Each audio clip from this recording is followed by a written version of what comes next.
ವಾಹಿನಿಯಲ್ಲಿ ಪ್ರಸಾರವಾಗುತ್ತಿರುವ ಅಂತರ್ಪಟ ಧಾರಾವಾಹಿಯಲ್ಲಿ ಅಂಜಲಿ ಪಾತ್ರದಲ್ಲಿ ಮಿಂಚುತ್ತಿರುವ ಚೈತ್ರ ಹಳ್ಳಿಕೆರೆ ಬಿಗ್ ಬಾಸ್ ಮನೆಯಲ್ಲಿದ್ದಾಗ ದಾಂಪತ್ಯ ಜೀವನದ ಬಗ್ಗೆ ಮಾತನಾಡಿದ್ದರು. ತುಂಬಾ ಚಿಕ್ಕ ವಯಸ್ಸಿನಿಂದ ಕೆಲಸ ಮಾಡುವುದಕ್ಕೆ ಶುರು ಮಾಡಿದೆ. ಆ ಸಮಯದಲ್ಲಿ ನಾನು ಪ್ರೀತಿ ಮಾಡಲು ಶುರು ಮಾಡಿದೆ. ಒಬ್ರನ್ನ ಇಷ್ಟಪಟ್ಟರೆ ಅವರ ಜೊತೆ ಇರಬೇಕು ಅನ್ನೋದು ಅಷ್ಟೇ ತಲೆಯಲ್ಲಿ ಇರುತ್ತದೆ.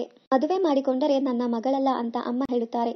ರಿಲೇಶನ್ಶಿಪ್ನಲ್ಲಿದ್ದಾಗಲೇ ನೀನು ಸಿನಿಮಾ ಮಾಡಬಾರದು, ಆಕ್ಟಿಂಗ್ ಮಾಡಬಾರದು ಅನ್ನುವ ಕಂಡೀಷನ್ ಬರುತ್ತೆ. ಅದಕ್ಕೆ ಒಪ್ಪಿಕೊಂಡು ಕೆರಿಯರ್ ಬಿಟ್ಟು ಮದುವೆ ಮಾಡಿಕೊಂಡೆ. ತುಂಬಾ ಜೋರಾಗಿ ಮದುವೆ ಮಾಡಿಕೊಂಡೆ. 3ನೇ ದಿನಕ್ಕೆ ಒಂದು ಡೈಲಾಗ್ ಬಂತು.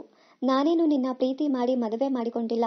ನೀನು ಎಷ್ಟು ಪ್ರೀತಿ ಮಾಡ್ತೀಯಾ ಅಂತ ನೋಡೋಕೆ ಮದುವೆ ಮಾಡಿಕೊಂಡೆ ಅಂದ್ರು. ಅವತ್ತು ಜೀವನದ ಬಗ್ಗೆ ಯೋಚನೆ ಮಾಡಲು ಶುರು ಮಾಡಿದೆ. ಮದುವೆಯಾದ 3 ತಿಂಗಳಿಗೆ ದೌರ್ಜನ್ಯ ಶುರುವಾಯಿತು. ಸಣ್ಣ ಇದ್ದ ಕಾರಣ ಸುಲಭವಾಗಿ ಹೊಡೆದು ಬಿಸಾಡುವವರು. 2 ವರ್ಷಗಳ ಕಾಲ ಮನೆಯಲ್ಲಿ ಯಾರಿಗೂ ಈ ವಿಚಾರ ಹೇಳಲಿಲ್ಲ. ಮನೆಯಲ್ಲಿ ಒಡೆಯೋದು ಬಡಿಯೋದು, ಹೊರಗೆ ಹೋದಾಗ ಕೈ ಹಿಡಿದು ಮುದ್ದಾಡುವುದು, ಒಳ್ಳೆ ವ್ಯಕ್ತಿ ರೀತಿ ತೋರಿಸುವುದು. ಒಂದು ದಿನ ಜಗಳ ಆಗಿ ರಾತ್ರಿ 1 ಗಂಟೆಗೆ ಮನೆ ಬಿಟ್ಟು 5 ಗಂಟೆಗೆ ನನ್ನ ತಾಯಿ ಮನೆಗೆ ಬಿಟ್ಟರು. 1 ತಿಂಗಳ ನಂತರ ಬಂದು ಸರಿಯಾಗಿ ವರ್ಕೌಟ್ ಮಾಡೋಣ, ಸರಿ ಹೋಗುತ್ತೆ ಅಂದ್ರು. ಅದಾದ ಮೇಲೆ ಮಗು ಆಯ್ತು. ಆಗಲೂ ಜಗಳ ನಡೆಯುತ್ತಿತ್ತು. 2ನೇ ಮಗು ಆಯ್ತು. ಹೆಣ್ಣು ಮಗು ಆಗಿರುವ ಕಾರಣ ಸರಿ ಹೋಗ್ತಾರೆ ಅಂದುಕೊಂಡೆ. ಆದರೆ ಏನು ಬದಲಾವಣೆ ಆಗಲಿಲ್ಲ. ಪೊಲೀಸ್ ಮೆಟ್ಟಲು ಹೇರೋದು ಬೇಡ ಎಂದು ವಾಪಸ್ ಬಂದೆ. ಮತ್ತೊಂದು ಸಲ ನನ್ನ ಮೇಲೆ ಕೈ ಮಾಡಿದರೆ ಹೊರಗೆ ಹೋಗುವುದಾಗಿ ಹೇಳಿದೆ. ನನ್ನ ಮೇಲೆ ಸಾಕಷ್ಟು ಆರೋಪಗಳು ಬಂತು. ಆದರೂ ಹೊರ ಬಂದಿರುವೆ. ಮಹಿಳೆಯರನ್ನ ಗೌರವಿಸುವುದನ್ನ ಕಲಿಸುತ್ತಿರುವೆ. ಮಗಳು ಹೇಗೆ ಗಟ್ಟಿಯಾಗಿ ನಿಲ್ಲಬೇಕು ಎಂದು ಹೇಳಿಕೊಡುತ್ತಿರುವೆ.